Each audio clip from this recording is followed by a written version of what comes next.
President Trump does not want to see that continue into the future. So this agency fundamentally needs to go away as it exists, and we need to have a response to states that supports them when terrible things come and when the worst day of their lives happens, to where the financial resources are there, but they have decision-making power right there in the state to respond. So the next several months, we expect it to be high activity, and the federal government is here to support the people of the United States with President Trump's leadership. While he's doing that, he's also going to make sure that they're better set up for the future so that they have the ability to really take care of their families when a crisis or a terrible storm does hit. We've got many governors that just recently had terrible, tragic losses from tornadoes, from other events that went through their states, and FEMA was extremely responsive, and they've all been very happy. I think, Mr. President, you even spoke to one of those governors this morning, who is very happy, and the Missouri governor as well, who is very happy. As soon as something happens in their state, I'm in direct communication with the governors to make sure they have what they need,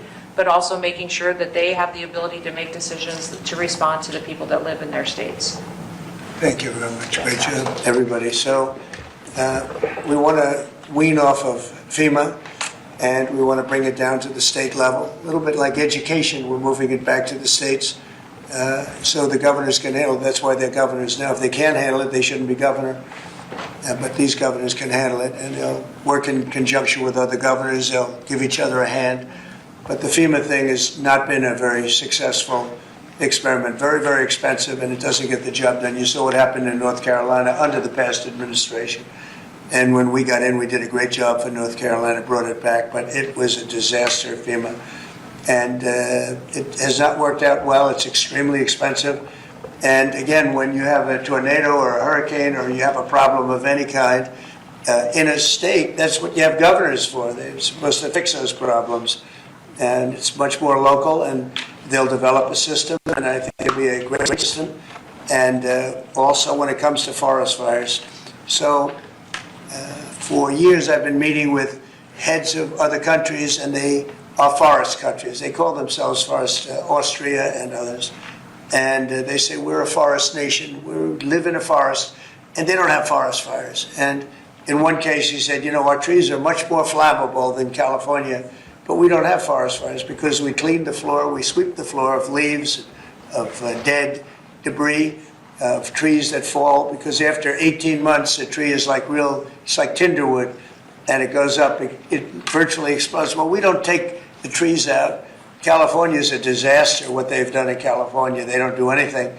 And if you did, you almost would not have forest fires, and you could say in theory, you shouldn't have any forest fires. And we spend billions and billions of dollars a year because people don't clean the forests, and we're going to clean the forests. We're going to start cleaning them.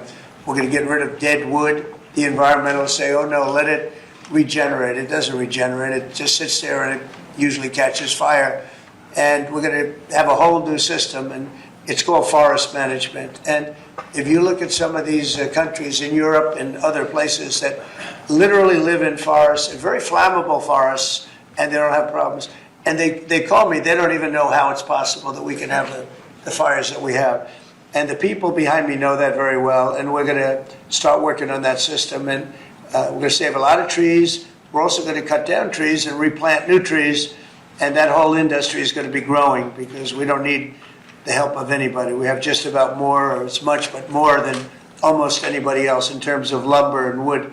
So we're going to be doing some great work having to do with forest fires. It's going to start effective, really it started a few months ago, and it's forest management. And Doug, I think you're really the head of that. Interiors, I guess you're the largest landlord perhaps anywhere in the world, I understand. That's a nice position. You may want to just give a few words on the cleaning of the floor of the forests. Well, happy to do that. And of course, as President Trump had said, yes, between Interior and Forest Service, it was just part of USDA, 700 million acres of surface area, much of that is in forest land. That is a tremendous resource. It's part of America's balance sheet. When we let it burn, then we actually have to spend money coming through FEMA and other places. So we spend taxpayer dollars cleaning up a mess that could have been prevented. Under President Trump, when we get back into the timber business, which up to 30 years ago, we were one of the great timber producers in the world. The communities thrived in these rural communities. We had lumber mills, we had manufacturing, we had furniture makers in this country. All of that went away when we stopped harvesting our own timber. And today we import about as much timber as we used to harvest ourselves. If we can get back in the timber business, that can help on the balance of trade, reduce imports from foreign countries, and have American jobs. But to make that all happen, again, under President Trump's leadership, we have to get back in the timber business and get back in the game. And when we do that, we have to make sure that we're doing prevention, not just fighting fires after they all get out of control. And so again, working with OMB and others to make sure that we've got the budget for doing the prevention work and the forest management upfront reduces the expense and the cost on the back end of fighting these massive fires. But again, coordinating across all of our 5 different major firefighting groups today, it's like having 5 generals in the field. They may have different strategies and different tactics. They even have different pay levels. Brooke and I are working to make sure that regardless of which service and branch that you're in, that you're going to have a similar pay, that we're going to have everybody equipped with the right technology to protect them when they're out in the field. Just basic stuff that they don't have today that we were giving our military 20 years ago in terms of thing. And then using technology to be able to identify fires when they first start. I mean, with infrared, satellite, drones, I mean, there's technology where we can pick out a fire when it just barely begins and it costs us nothing to put it out, versus when it scales up and becomes these massive fires that endanger communities, lives, and our firefighters. So President Trump, of course, has got a common sense strategy. He's empowering all of the leadership that's standing up here today for us to go get this job done. It's going to get America back in the timber business. We're going to put out fires when they're small, and as opposed to when we can't control them when they're large. And we're going to have revenue coming into the federal government from those timber sales, as opposed to in those timber leases to the private companies, as opposed to revenue going out through FEMA after the fact when we're cleaning up a mess. So the whole thing makes complete sense. And Brooke and I and Christy and Russ, we're all excited to go out and implement the President's vision. And we have some of the best timber anywhere in the world, and we don't use it. We freed it up. Lee Zeldin's done an incredible job in that regard, from environmental restrictions that are ridiculous. And a lot of it's been freed up. The rest of it's being freed up. Some areas will continue to protect, but we're going to be freeing up most of it. And again, we have some of the best in the world. And when I hear you say that we lost more in fires than we produce, is so crazy, because we shouldn't lose very much at all. I mean, I could say we shouldn't lose any if it was perfect, but it should not be ever like what we've seen. We're sending billions of dollars to California all the time, because obviously in California they are not doing a good job in any way, shape, or form, any other thing either. So with that, I'm heading to Fort Bragg right now. I think the helicopter's landing as we speak. But if you want, we'll take a few questions. Mr. President, will you invoke the Insurrection Act to deal with the situation in California? If there's an insurrection, I would certainly invoke it. We'll see. But I can tell you, last night was terrible. The night before that was terrible. We have, as you've seen, it was on most of your networks, people with big, heavy hammers pounding the concrete and pounding curbs, pounding it, breaking up, and handing these big chunks of concrete to people. And they were taking that concrete, going up on bridges and dropping it into the roof of a car. They were throwing it at our police. They were throwing it at our soldiers that are there. And we got it stopped, and we have them in custody right now. Look, if we didn't get involved, right now, Los Angeles would be burning, just like it was burning a number of months ago with all the houses that were lost. Los Angeles right now would be on fire, and we have it in great shape. I'm not playing around. How will you determine whether or not there is an insurrection? Well, you'll take a look at what's happening. I mean, I could tell you there were certain areas of Los Angeles that you could have called it an insurrection. It was terrible. But these are paid insurrectionists. These are paid troublemakers. They get money.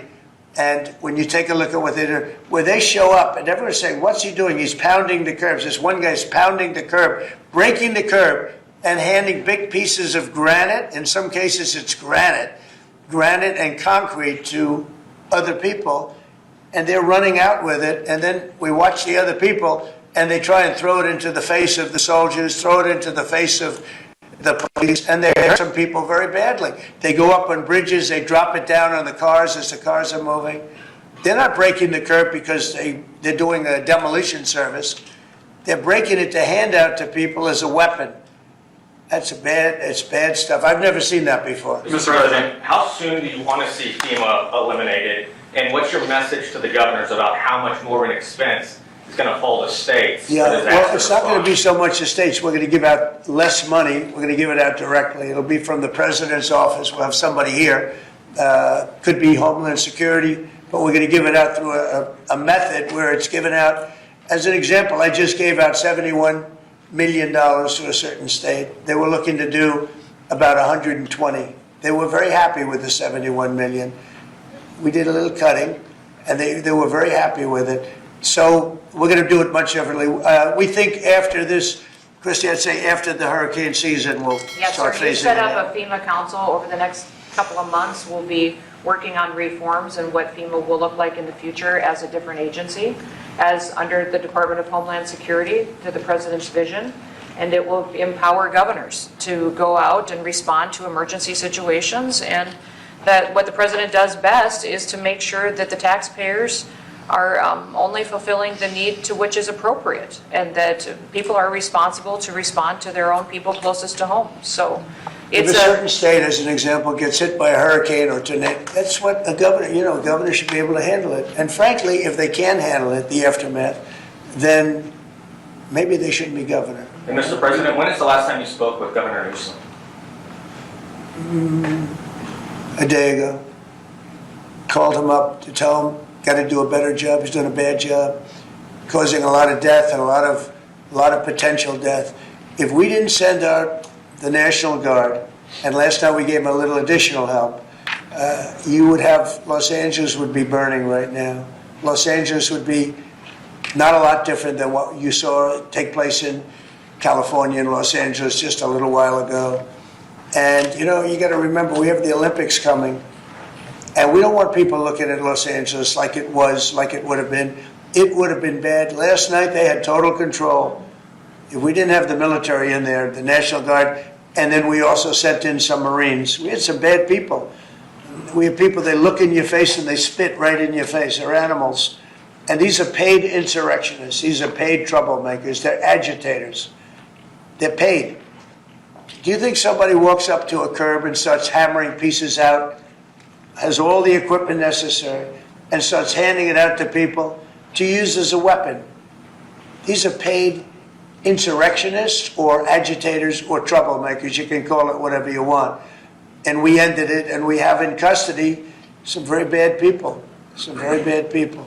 Mr. President. Did you see the guy throwing the rocks at the police cars as they went by and crushing their windows and endangering our police? We're not going to let that happen, yeah. Pardon me. Mr. President, on those Marines, Governor Newsom has described them as political pawns. I'm curious for your reaction to that and what you see as the Marines' role and what are their rules of engagement? All I want is safety. I just want a safe area. Los Angeles was under siege until we got there. The police were unable to handle it. You could speak to the chief. He said it on television 3 nights ago. He said, this is more than we can handle. They said that. And the LA police, I know a lot of the police in LA, they're great people, but they're given instructions not to do this, not to do that. But in this case, they were trying their best. They were not able to handle it. It was out of control. When we got there, and you have to remember, I've been here before, and I went right by every rule, and I waited for governors to say, send in the National Guard. They wouldn't do it. They wouldn't do it, and they just wouldn't do it. It kept going on and on, got worse and worse. And in Minneapolis, that city was burning down 7 days, and I said, I don't care. The governor, who's a governor that just happened to be running for vice president, you talk about an incompetent governor. He's an incompetent person. That he was picked, well, I was actually very happy he was picked for other reasons. But this guy wouldn't call the National Guard. And we ultimately just sent in the National Guard. We stopped it. But that was after 7 days. And I said to myself, if that stuff happens again, we've got to make faster decisions because they don't want to do it. The radical left It's usually radical left, and it's usually governors that are Democrat, and they don't want to call them in. They don't want to save lives. They don't want to save property. They don't want to call them in. I don't know what it is. We sent them in, not early, we sent them in late as far as I'm concerned. But big problems, as you know, 3 nights ago, big problems were ensuing. If we didn't send in the National Guard quickly, right now, Los Angeles would be burning to the ground. The Marines is, a lot of people think, an escalatory step, though. These are guys who fight wars. Are you at all concerned that things could get out of hand with Marines? When I see in people American City? throwing concrete into cars, when I see people, the kind of people that I saw on your network doing danger to the police and to the military and to the National Guard, no, it's okay. You know, you start running out of people. When you have 2,000 people from a National Guard standpoint, we have a very big military. But the National Guard, they needed a little extra help. And we sent them a little, and we did a great job last night. We had, well, you got a lot of cars go up in smoke and flame, and a lot of bad scenes, but it was pretty minor by comparison. This morning it's very calm. We'll see what happens later. But they know if they go there, they're not going to get anywhere because we have the National Guard there. We backed it up with a number of Marines, yeah. Mr. President, do you agree with Governor Abbott soon signing legislation to mandate the 10 Commandments in school classrooms? Having to do with what? Governor Abbott is soon going to sign legislation to mandate displays of the 10 Commandments in school classrooms. Do you support him? I have to take a look at it. I'm going to have to look at Will it. the National Guard be in California indefinitely? How long will they be there until you think? Until there's no danger. It's easy. Look, it's common sense. You ask me that question. When there's no danger, they'll leave. You would have had a horrible situation had I not sent them in. Horrible. You'd be reporting on a lot of death and a lot of destruction that's not going to take place. I think if you look, every night it got less and less. They were met with very strong force, the bad people, the bad, sick people that do what they do. But these are paid people in many cases, not in all cases, but in many cases. And they really are, they're agitators. I was wondering if you had any response to Mexican President Sheinbaum, who condemned the violence there. Have you been in touch with her at all? Said what? I was wondering if you had any response to what Mexican President Claudine Sheinbaum said in response. What'd she say? She condemned the violence in LA. Oh, I do too. Yeah. Have you been in touch with her at all? Well, you think I don't condemn it? I condemn the violence in LA, ladies and gentlemen, but I also stopped the violence in LA. And by doing what I did, I stopped the violence in LA. And that would have been, I think, maybe I'd ask Christie to speak to that. That would have been an unbelievable tragedy. We would be talking, I don't know that would even be here right now. It would have been so bad. I'd probably maybe be out there. I don't know, but Christie, could you speak to that? Absolutely. So in 2020, I was a governor of a neighboring state to Tim Walz and watched him let his city burn. And the president and I have talked about this in the past, and he was not going to let that happen to another city and to another community where a bad governor made a bad decision. So Claudia Sheinbaum came out and encouraged more protests in LA, and I condemn her for that. She should not be encouraging violent protests that are going on. If people are allowed to peacefully protest, but the violence that we're seeing is not acceptable, and it's not going to happen in America. This president is standing up for the average American who wants to walk their child to school every day safely, run their small business, and provide for their families. That's the action that he's taken. He has every authority under the Constitution to send these National Guard under Title X into these communities and make sure that operations go smoothly, that law enforcement officers are protected, that they can continue to do their work without fear of being injured or killed or disrespected, and that they can go home to their families at night. So I'm incredibly proud of the president for activating the National Guard and for sending in these Marines, because these Marines are specifically trained to meet the need that we have on the ground in LA right now. And Governor Newsom has done a disservice to the state of California for many years. The people there should never elect him into a leadership position ever again. He The clearly governor's a nice guy, but he's grossly incompetent. When it comes to his railroad that he's building, where it's like 30 times over budget, nobody's ever seen anything like it. Now it doesn't even go to San Francisco and LA. It's way short of it. After years of work and overruns like nobody's, those contractors are some of the wealthiest people in the world, I guarantee you that, because that money goes to those contractors. They just did a number on the wallet of the people of California. That train, you should look at that train. That is the greatest. I've never seen cost overruns. I've seen cost overruns and great incompetence over my life. I've never seen anything like that. Mr. President, these protests obviously started in reaction to these large-scale ICE operations in Los Angeles. Should people expect to see similar operations in the rest of the country? Yeah. And will similar protests see Yeah, similar response? as you know, we're moving murderers out of our country that were put here by Biden or the auto pen. The auto pen really did. I mean, the people, whether it's Lisa Monaco or whoever operated the auto pen, these are criminals. The people are criminals that allowed these criminals into our country. And I don't think that Biden knew what the hell he was doing. I don't think he even knew about it. But when they opened up our borders for the whole world to come in, yeah, we're going to get them out. We're getting them out. We're starting to get acknowledgement from the courts that, you know, there's a system.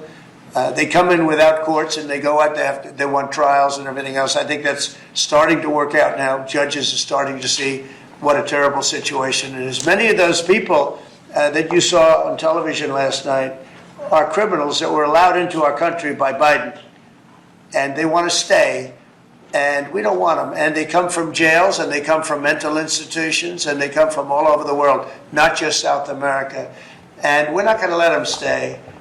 And this is the first, perhaps, of many, or perhaps, you know, if we didn't attack this one very strongly, you'd have them all over the country. But I can inform the rest of the country that when they do it, if they do it, they're going to be met with equal or greater force than we met right here. We did a great job. The people, you, Christy, and Tom Holman, and all of the people, Pete Hegseth, all of the people involved did an amazing job. We stopped a disaster. And it looks like a planned disaster, not just, this didn't just happen. They had weapons, they had tools, they had everything you needed. I mean, they were throwing iced water in bottles, in glass bottles, at officers and at soldiers.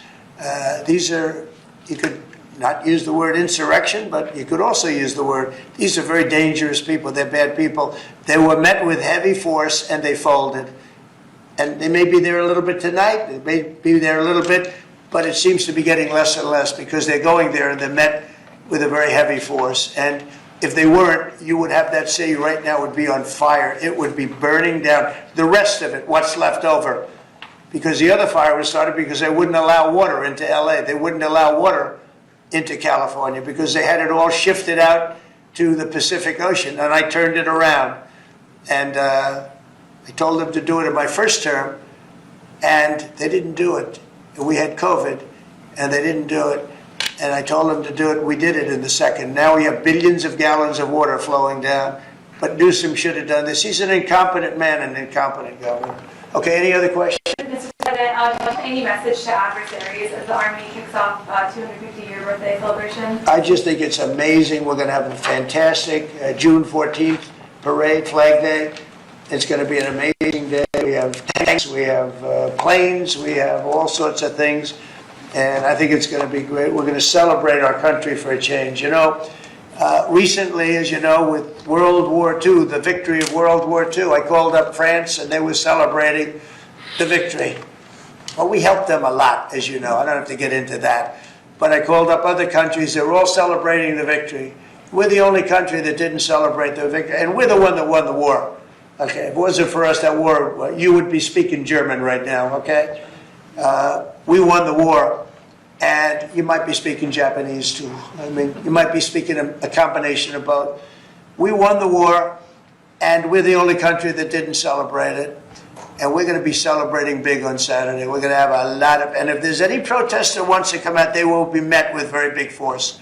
By the way, for those people that want to protest, they're going to be met with very big force. And I haven't even heard about a protest, but, you know, this is people that hate our country, but they will be met with very heavy force. Mr. President, one last Thank you question. very much, everybody. Thank you, press. Thank you. Thank you, press.